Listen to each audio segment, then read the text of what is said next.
yanzu kaga da Allah ya hana zina sai toshe kofar yinta ta ɓangaren mata guda 7 ta ɓangaren maza guda 1. To da mata za su kula da wancan abu 7 mu kula da wannan abu 1 tak, to da wuya a samu zina. Su mata suna jawo zina ta kofa 7, su ko maza suna jawo zina ta kofa 1 tak. Kofa ta farko, idan mace za ta fita ta rufe duk jikinta ka a ga ko'ina sai tafin hannunta da fuskarta. Ita ma fuskar idan kyakkyawa ce matar kuma tana yin kwalliya a fuskar, to ita ma fuska a toshe ta, a rufe ta. Saboda akwai mai tsananin kyau, akwai mai tsananin muni, akwai mai tsakaiciya. Suka ce mai tsananin kyau ta rufe fuskarta, mai tsananin muni ta rufe fuskarta. Da ita wannan da an ganta za a yi ta ganin abu mara kyau, ana kushe ta, ana zaginta, ana ɗaukan alhakinta. Waccan kuma za ta ɗau alhakin mutane, wannan kuma za a ɗau alhakinta. Kyakkyawa za ta ɗau alhakin mutane, mummuna kuma za a ɗauki alhakinta. Duk wanda ya ga kyakkyawa zai yaba, kaga ta ɗau alhakinsa. Wanda ya ga mummuna zai kushe, kaga ya ɗau alhakinta. Bisa abu na farko su rufe tsiraici. Abu na biyu su rufe kwalliya, domin abin da ke jawo ai wancan ɗayan nake gaya muku, kallon tsiraici da kallon kwalliya. Ita kuma mace ko miliyan ka bata za ta kashe don ka kalle ta. Ɗinkunan da mata suke yi, da shafe-shafen da suke yi, da ƙarin gashi, da jagira, da ja'ido, da wannan da jan baki, da kwalli, da hoda, da gazal, da kunshi, da kayayyakin da ake sa masu matsa jiki ko masu bayyana sura, duk dan a kalle su. Da mace duk za ta yi wannan ta zo ku sunkui da kai, ta za ta yi me a jikina ne, me ya faru ne suke wani kakkau da kai, saboda ba wulakancin za ka mace irin ta so ka kalle ta kake. To kaga ta bayyana tsiraici, za ta ji hankalinmu mai ta kallo. Ta bayyana kwalliya, za ta ja hankalinta ai ta kallo. Ta rangwada muryarta, dole za ta ja hankali a juyo kanta. Ta fesa turare, dole za ta ja hankali ai ta jin ƙanshinta. Can da ido, nan da hanci, nan da kunne. Muryarta za ta yi mana daɗi a kunne, turarenta zai mana ƙanshi a hanci, kwalliyarta za ta yi mana kyau a ido. To kaga da tsiraici da kwalliya ido zai kalla, murya mai daɗi kunne zai ji, ƙanshin turare mai tashin ƙanshi hanci zai ji. To sai kuma haɗuwa shine ko ragowar ukun su kuma akwai halwa, akwai ikhtiladi, akwai ittisali.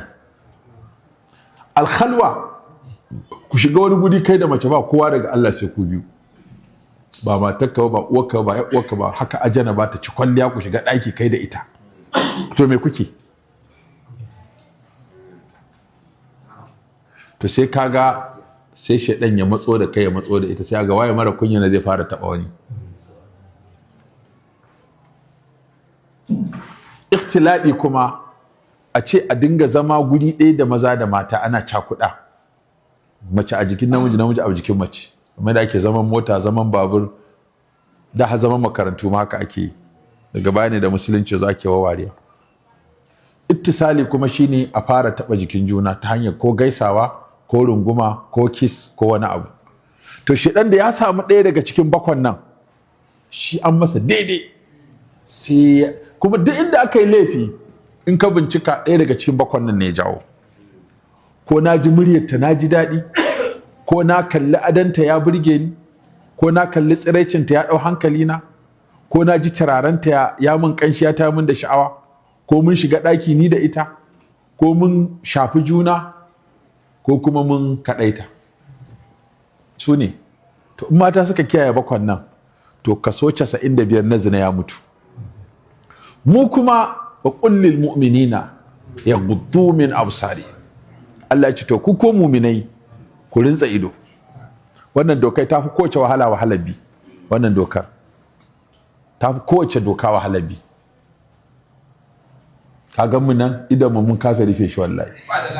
Doka ce ga ta karar alqur'ani kuma Allah ya faɗi hikimata guda biyu ce ya gudu su wa ya hafazu furujo zalika azka lahu. Wannan shine tazkiya, shine yake ba mutum matsayi a gurin Allah. Ibn Qayyim yace shi ido da ka ganshi dan sako ne, da ya gani zai aika wa zuciya da risala in abin ya burge zuciya. To ita kuma kallon nan zai haifar maka kai kuma da abu biyar: nazaratun, fabtisamatun, fasalamun, fakalamun, famau'idun, faliqa'u. Ai sai an fara kallo, komai da kallo yake farawa. In ka kalli mace ta yi maka, to me ake fara yi na biyu? Fabtisamatun, sai a yi murmushi. Ya baki ji ba, ya me ake ciki ne? Kai ba baka ji ba me ake ciki? To kaga wannan murmushin ya nuna cewa an samu alaka ta biyu bayan alaka ta bayan kallo. Fabtisamatun, fasalamun. Ya kina lafiya?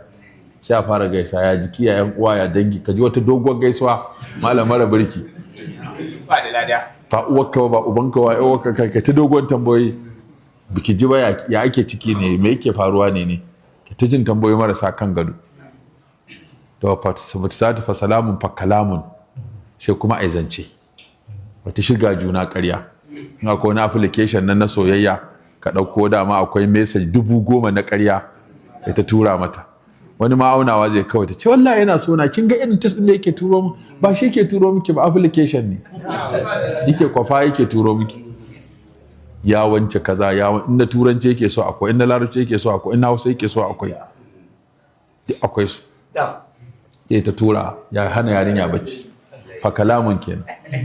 Fa mau'idun, sai alƙawari. Ya ina za mu haɗu? Ka kaji abu ya ɓaci, ko ka je ko ta zo, ko a yi mahaɗa. Sai ce okay, akwai ni mai kifi, ko mu haɗu a gurin, ko a gurin kallo. Da sai a ce a haɗu a sinima, ko a haɗu a wani biki, ko mu haɗu a kasuwa, ko mu haɗu a supermarket, ko a wani mall, ko a yi wani joint day da za a haɗu, ko a ce akwai wurin cin abincin nan, ko mu haɗu a restaurant ɗin nan, ko a hotel ɗin nan. Shine fa mau'idun.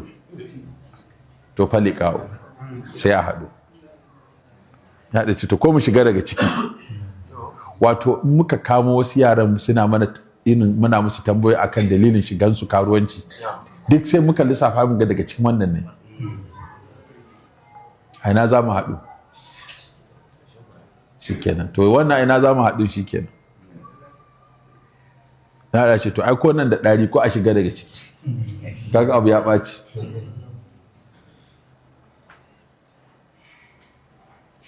Allah ya sauki. Amin. To shine ma malice saddu zari'a. Yanzu ka toshe wannan, duk ka hana waɗancan laifukan.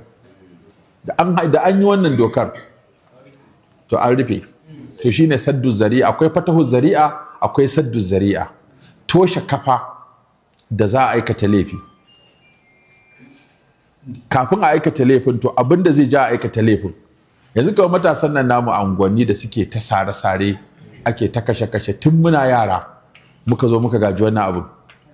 Mu da muke adakawa, da 'yan kulkul, da 'yan zage, da 'yan dala, da 'yan ina ne, gyaranya, da 'yan wane ne, har abin su sheshe, har kuma abin ya zo a gayyato 'yan yada kwari, har gane a gayyato 'yan kura, 'yan bunkure, 'yan ina ne, a zo a ta faɗa. Da kuma da a daji ake yi. A daji sai dai a ce a fita a haɗu, a ja karnuka, a tafi aje a yi buga a can. Kowa sha tauri a ta duka sanda tana karyewa, a ta duka, a ta tsara da gatari da gariyo da adda da matsefata da wuka tana karyewa saboda da na 'yan tauri ne. Da siyasa ta zo sai 'yan taurin suka shiga jam'iyyu daban-daban, sai aka koma rigimar siyasa. Akwai 'yan tauri lokacin wanda suke tare da Rimi, akwai wanda suke tare da Aminu Kano, akwai 'yan santsi, akwai 'yan tabo, akwai su gogarma, in san su Hadi Fage, sauran suna da waɗanda su sabo wakilin tauri ga sunan malam da abin da tsafta da to da ta tsine yazo sai aka ce to ku yanzu ga aiki can bisa yara suka fitar mutanen ci a ku tattara ba saran mutane kuke so ba a tattara su a yi mota a kai su jajin Sambisa ba kwashe su a kai su Zamfara a ce ku kamo turji ba ka zo a yi mota a kai su daji a ba su makamai a ce ga ku yi nan je ku haɗu da su ga su can kusa sara